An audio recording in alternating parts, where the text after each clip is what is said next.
Punjab cadre की IAS अधिकारी परमपाल कौर सिद्धू ने इस्तीफा दे दिया है। भारतीय जनता पार्टी में वो शामिल हो गई हैं।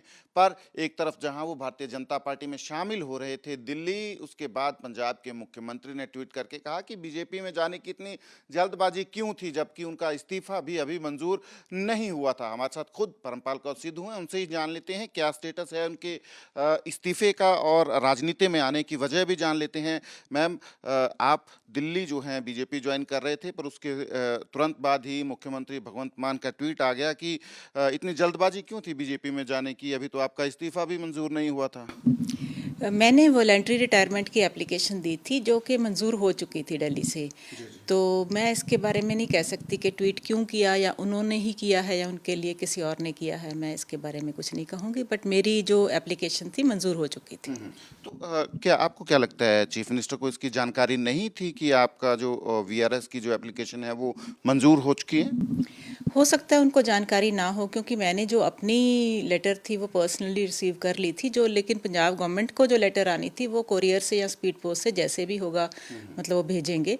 हो सकता है इनको जानकारी ना हो, मैं उसके बारे में। इसमें प्रोसेस क्या है, ये सारी वीआरएस की जो है आपने किसको अप्लाई किया, फिर पंजाब सरकार जो है उनको कैसे पता चलता है कि हमारे ये आईएएस अधिकारी हैं ये वीआरएस ऑप्ट कर रहे हैं? मैंने चीफ सेक्रेटरी साहब को अपनी एप्लीकेशन दी थी जो कि इधर पेंडिंग पड़ी थी। हो सकता है सीएम साहब बिज़ी हों और उसको परवान ना कर पाए हों, लेकिन क्योंकि मुझे जो मेरे प्लान्स थे वो कुछ लेट भी हो रहे थे, कुछ मेरे अपने निजी कारण भी थे जिनके कारण मुझे जल्दी थी, तो मैंने ऊपर अप्रोच किया। उनके पास पावर्स हैं, उन्होंने अपने रूल्स कोट करके देख के, वहाँ बहुत सीनियर आईएएस ऑफिसर्स डीओपीटी में बैठे हैं जिन्होंने उसकी सोच विचार करके अपनी जो लीगली जो उनकी पावर्स हैं, सो विद इन पावर्स ही उन्होंने काम किया है, मतलब विद इन रूल्स काम किया है। कोई ऐसी बात नहीं है। असल में जो आपने वीआरएस के लिए अप्लाई किया था, तो केंद्र सरकार का जो डिपार्टमेंट ऑफ पर्सनल है उनकी तरफ से आपकी वीआरएस की एप्लीकेशन जो है मंजूर हो गई थी, और पंजाब की चीफ सेक्रेटरी को जो आपने दी थी एप्लीकेशन वो अभी जो है पेंडिंग थी यहाँ जो है। हाँ बिल्कुल, वो पेंडिंग थी, इसलिए ट्वीट भी सही है, पर एट द सेम टाइम मैं भी सही हूँ क्योंकि मेरी एप्लीकेशन तो मंजूर हो चुकी है। जी जी जी जी जी। तो अब तो आप भारतीय जनता पार्टी में शामिल हो गए हैं, आपने जो ये प्रोसीजर है वो तो हमें बता ही दिया है, पर राजनीति में आने की वजह जो है वो आप बताएंगे। आप सीनियर आईएएस अधिकारी हैं। एक्चुअली मैं काफ़ी देर से इम्प्रेस्ड हूँ भारतीय जनता पार्टी से। आप भी मेरे ख्याल से अंदर से आप भी इम्प्रेस्ड होंगे, मुझे नहीं पता आप किस पार्टी से संबंधित है, लेकिन मैं तो पत्रकार हूँ। पत्रकार भी तो किसी पार्टी की तरफ, मतलब वो देखते हैं जो भी गतिविधियां। आपको तो ज़्यादा पता है कि कौन सी पार्टी आगे आ रही है, कौन सी पार्टी क्या कर रही है, क्योंकि बीजेपी का आपने देखा होगा कि एक विजन है इंडिया को आगे लेके जाने का।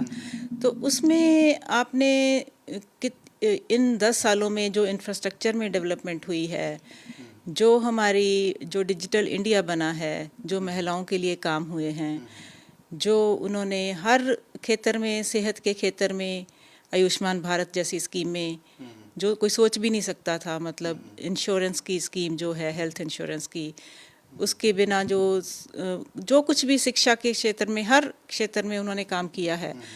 और बहुत उनकी आगे विजन जो है, बहुत मतलब अच्छा विजन है बीजेपी का, और वो सबको इंक्लूड करके ही, पूरे समाज को इंक्लूड करके मतलब काम करना चाहते हैं, और मैं उससे काफ़ी इम्प्रेस्ड हूँ। ये कब से आपकी भारतीय जनता पार्टी के साथ कब से थी आपकी जो बातचीत चल रही थी? इलेक्शन के बारे में बातचीत तो शायद कोई 15 दिन पहले ही शुरू हुई थी, उससे पहले नहीं थी। बट इन जनरल क्योंकि हम गवर्नमेंट में हैं, तो गवर्नमेंट की पॉलिसीज़ और स्कीम्स को हम देख रहे हैं कि कौन सी चीज़ हो रही है, क्या नहीं हो रहा है।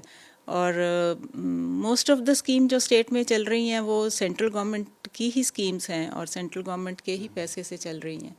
तो आई वाज इम्प्रेस्ड। तो आप बीजेपी में आए हैं, आईएएस से आपने वीआरएस लिया है, अब आप बठिंडा से चुनाव लड़ने जा रहे हैं लोकसभा का। होपफुली पार्टी मुझे टिकट देगी, बाकी पार्टी को पता है, वो टिकट देंगे तो मैं ज़रूर लड़ूंगी। मैडम, आपका जो परिवार है, सिकंदर सिंह मलूका हैं, काफ़ी सीनियर लीडर हैं अकाली दल के, है ना? आपका परिवार भी अकाली दल में रहा है, गुरप्रीत जी आपके हस्बैंड हैं वो भी अकाली दल में रहे हैं, है ना? तो ऐसी स्थिति में आप बीजेपी की तरफ से चुनाव अगर लड़ते हैं तो परिवार के बीच एक तरह का जो है पॉलिटिकल जो है आइडियोलॉजीज का डिवीज़न नहीं है ये, या फिर सिकंदर सिंह मलूका जो हैं वो भी आपके साथ चलेंगे?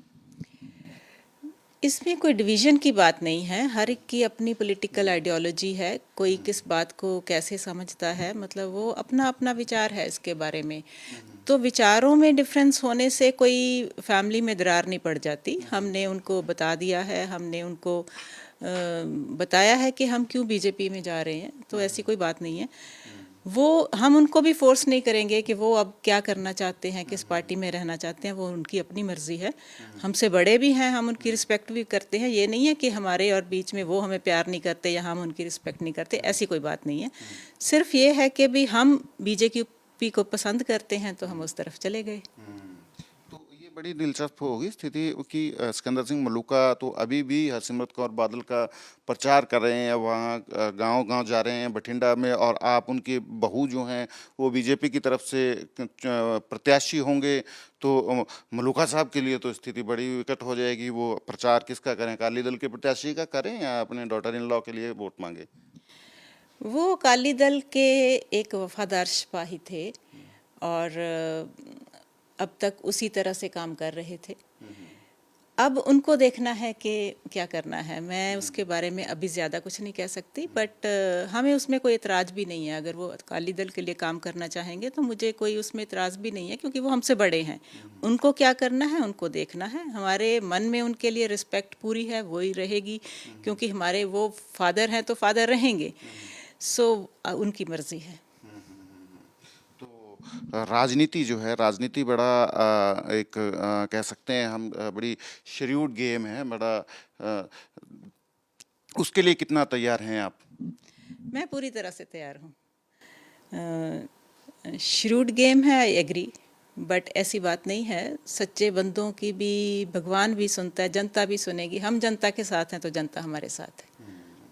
ये बड़ी दिलचस्प स्थिति हो जाएगी बठिंडा में। एक तरफ हरसिमरत कौर बादल, दूसरी तरफ आप होंगे, और तीसरी तरफ कांग्रेस की तरफ से भी ये इस तरीके की हलचल है कि अमृता वड़िंग जो हैं वो भी चुनाव लड़ सकते हैं ना। ये बड़ी दिलचस्प स्थिति बन जाएगी बठिंडा लोकसभा में।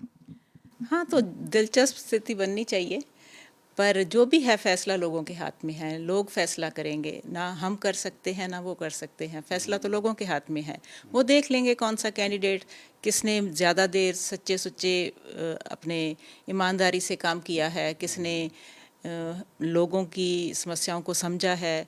और जो भी मैंने मेरे हस्बैंड ने जो भी उस इलाके में काम किया है, लोगों ने देखा है, और वो जो बाकी लोग कर रहे हैं वो भी लोग देख रहे हैं। तो जनता ऑब्जर्व करेगी, जनता वोट करेगी, जिसको चाहेगी बना देगी, एंड होपफुली मुझे लगता है कि इस बार तो हम ही जीतेंगे। पर बीजेपी के लिए पंजाब में स्थितियां जो हैं, क्योंकि जगह जगह विरोध हो रहा है, आप भी देख रहे हैं, पटियाला में पनीत कौर का विरोध हुआ, हंसराज हंस का विरोध हुआ, अमृतसर में भी किसानों ने विरोध किया। तो आपका जो एरिया है बठिंडा, वो तो हॉट बेड है किसान आंदोलन का, है ना, तो आपके लिए भी जो है ये मुश्किल पैदा कर सकता है। बठिंडा एक्चुअली मेरा अपना ही इलाका है, हम भी किसान हैं। अगर मैं ये कहूँ कि भी पत्रकार आपका विरोध करेंगे तो आप मानेंगे, मेरे ख्याल से नहीं मानेंगे। तो मुझे नहीं लगता किसान मेरा विरोध करेंगे। मैं किसान की बेटी हूँ, आज भी मेरे माता पिता का घर किसानी से ही चलता है, और मैं किसान की बेटी हूँ। अगर मैं लोकसभा में जाऊँगी, अगर किसानों का एक नुमाइंदा लोकसभा में जाता है तो उनकी बात ठीक से रख पाएगा। मुझे नहीं लगता मुझे प्रॉब्लम आएगी, हम उनसे बात करेंगे। जी।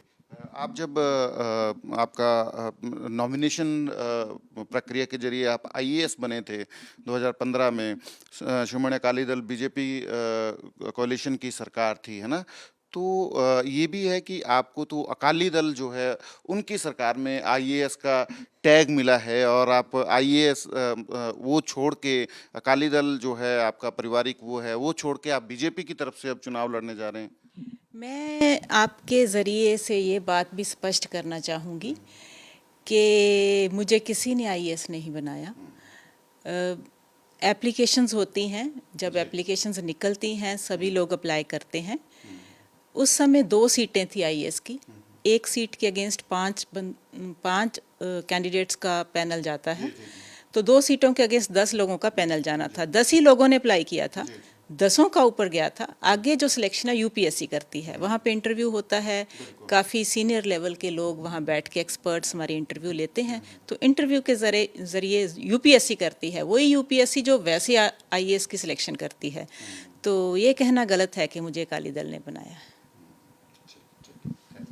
तो परमपाल कौर सिद्धू जिन्होंने बतौर आईएएस जो है वो वॉलंटरी रिटायरमेंट ली है, भारतीय जनता पार्टी में शामिल हुए हैं और होपफुल हैं कि बठिंडा लोकसभा से उनको बीजेपी जो है उम्मीदवार बनाएगी। फिलहाल उनकी भारतीय जनता पार्टी में शामिल होने के ऊपर ज़रूर जो है राजनीति जो है वो तेज हो गई है, पर उन्होंने भी अपनी तरफ से स्थिति जो है वो स्पष्ट कर दी है कि किस स्थिति में वो बीजेपी में जो है वो शामिल हुए हैं। कैमरा पर्सन अमित शर्मा के साथ सचिन कुमार, एबीपी न्यूज़, चंडीगढ़।